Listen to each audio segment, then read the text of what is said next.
Hey guys, welcome back to Black, White, and the Grays.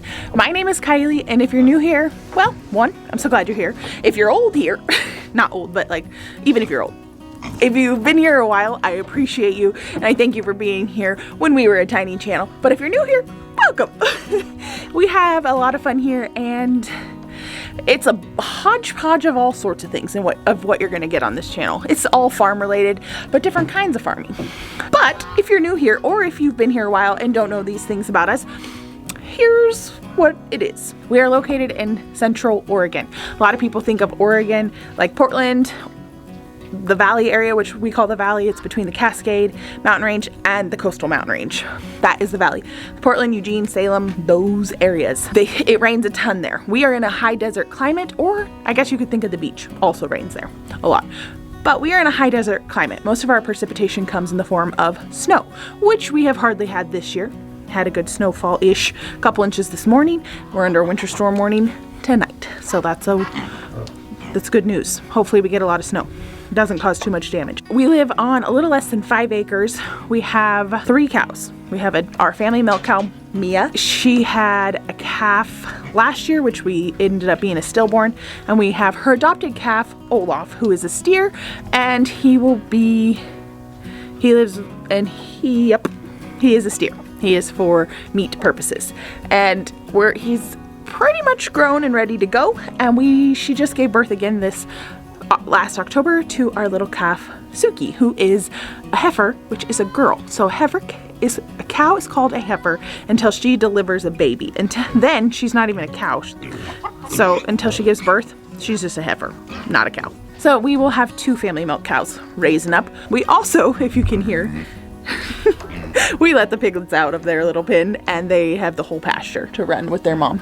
So we have a mama pig and 5 baby piglets. We have 2 goats who we got as a companion to our milk cow Mia when she was a calf, because she needed some buddies. And we have a bunch of chickens. We have 2 geese, and that's about it. My parents have the other half of our pig herd, if that's what it's called, at their place, and we have a boar over there and another breeder pig. So we have been milking our family milk cow for 2 years now. Her first year was a bit rough. Second year started rough, I feel like we're hitting our stride now, so it's been doing good. I'm learning how to make dairy products, so I just started a new series. The video that was posted before this was about that. I'll link it here. And it was just making, well, one, in a Thanksgiving video, I tried to attempt her own whipping cream, which should be easy in theory, but I skimmed too much milk and it was bad. Then I made yogurt. So I'm teaching myself how to make dairy products from my own milk that I actually use. There we go. The topic I wanted to discuss is this. I want to be transparent with the raw milk, okay? I feel like we're getting closer and closer to knowing where all our food comes from. Sourcing our meat from our own farm, sourcing our vegetables from our own farm, hopefully fruit one day. We'll never be 100% sustainable, and that's okay. Well, I'd love to be, but such is life. But with raw milk comes a mental block. At least for my family, I'm going to share our experience because it is what is relevant to me and what we have been going through. So for the past 2 years, last year when we first started milking, we all kind of had this brain issue. Some of our family members still have this brain issue where you are just kind of weirded out from the milk that you are getting fresh from your own cow every day. Okay, some of you who are like, oh, that's crazy. Why would you get freaked out by fresh milk or whatever? Well, when you are raised, when everything comes from the store, it's ultra clean, ultra pasteurized, ultra all the things.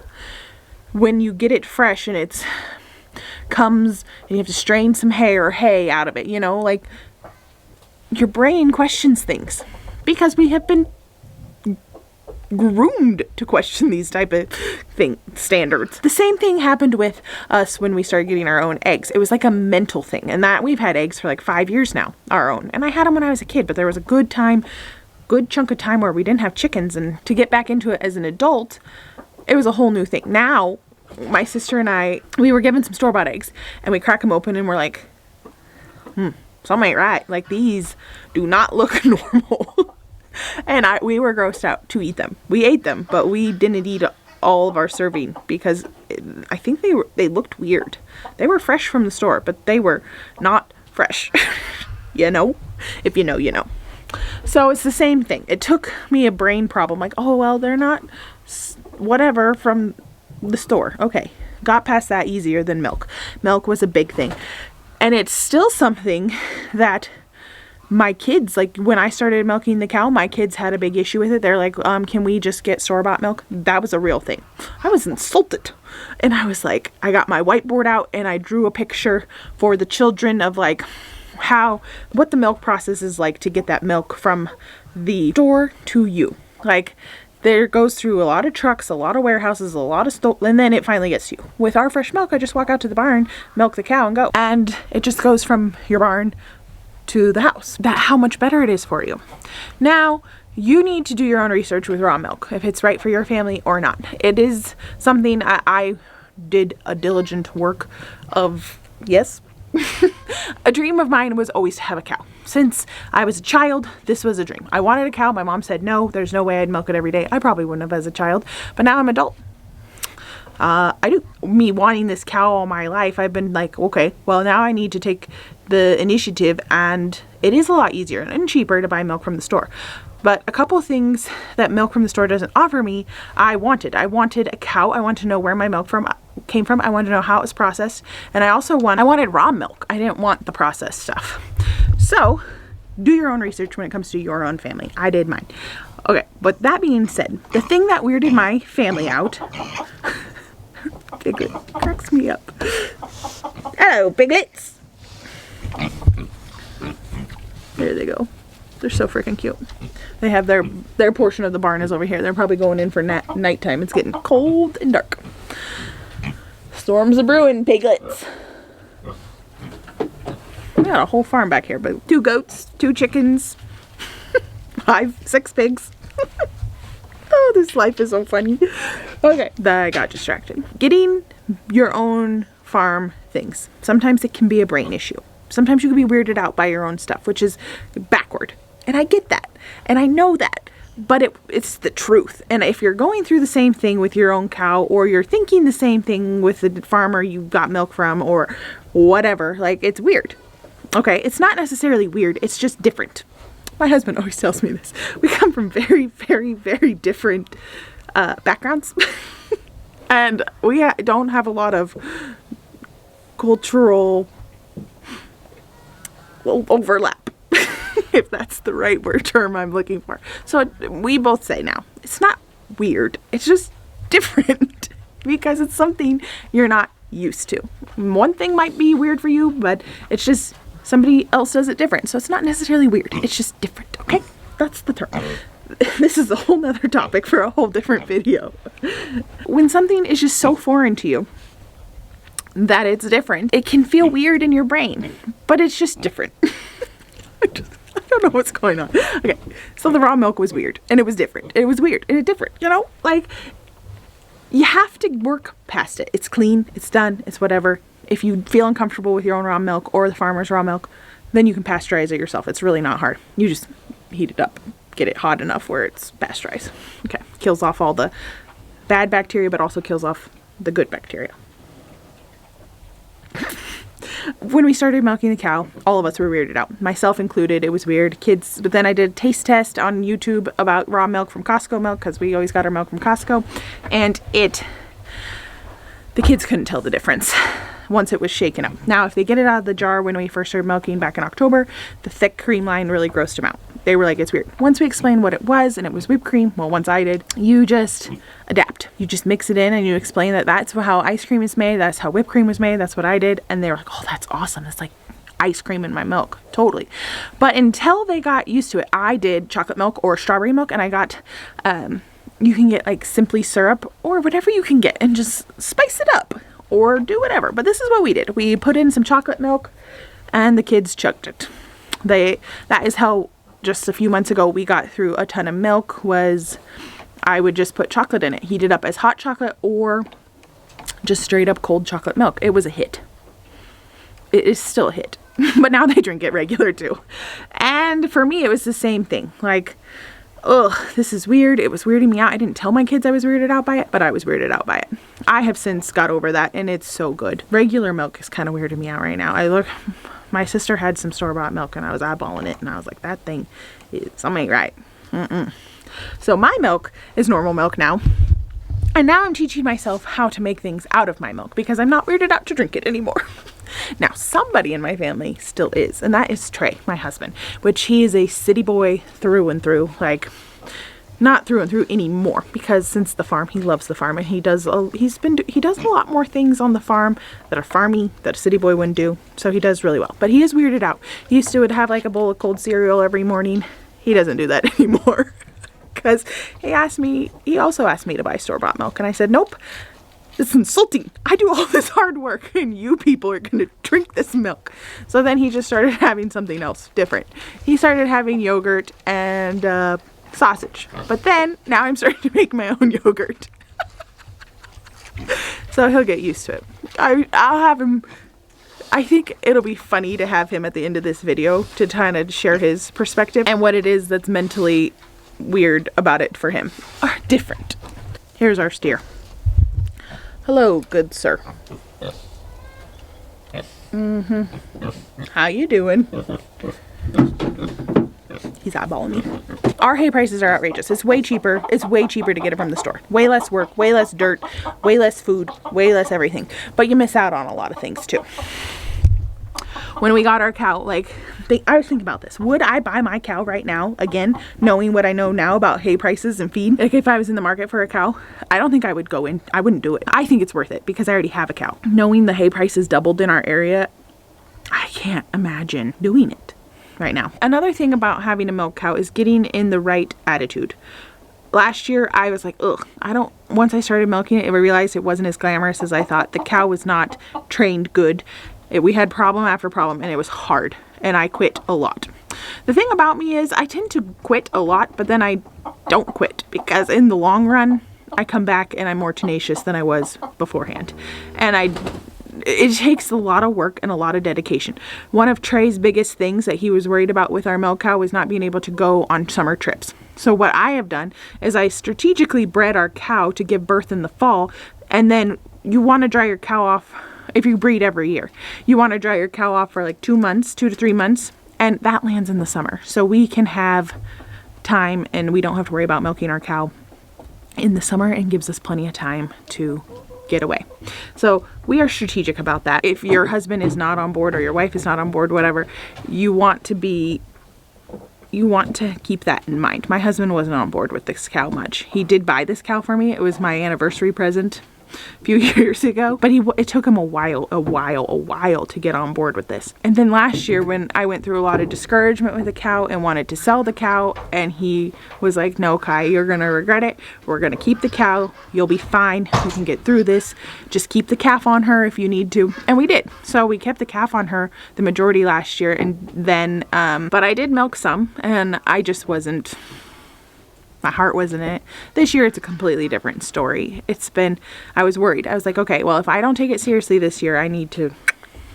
But then, when the world's going through a lot, food security becomes a little more important, and then it kind of lights a fire under your arse. Then you start milking your cow diligently. That's what happened to me, I think. It really put perspective on my life, on my milk cow situation.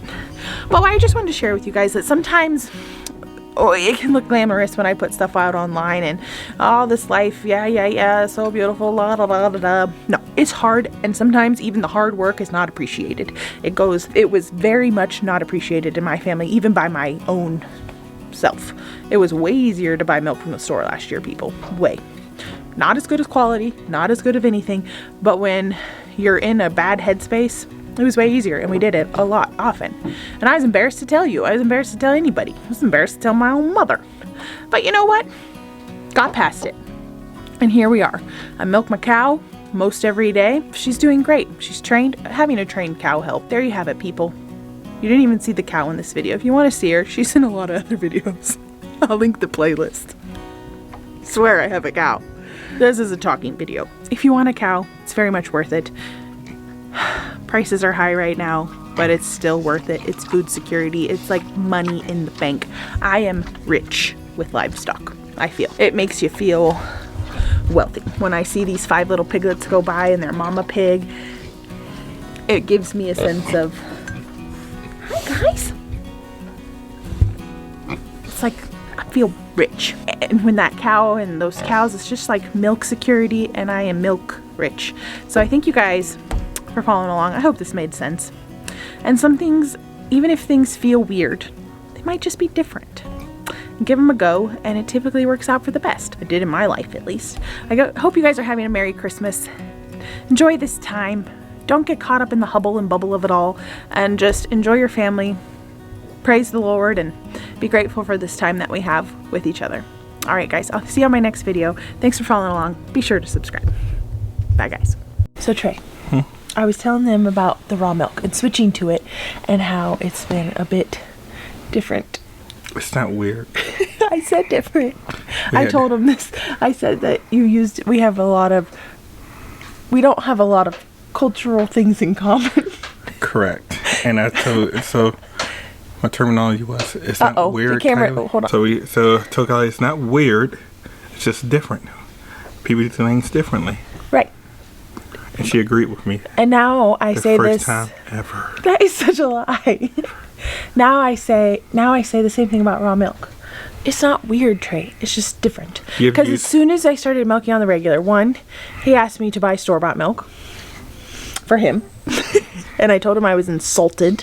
And 2, you stopped eating cereal. And how come? I gotta switch arms. 1, it's not the first time you have said different weird things. You said it before that. You just used my terminology. 2, I have used the milk in some cereal. You use it for cooking just fine. Yeah, and I just decided to eat other things for breakfast. Yogurt and sausage, and then I started making my own yogurt, which I haven't implemented into the routine yet. Why are you telling people what I eat for breakfast?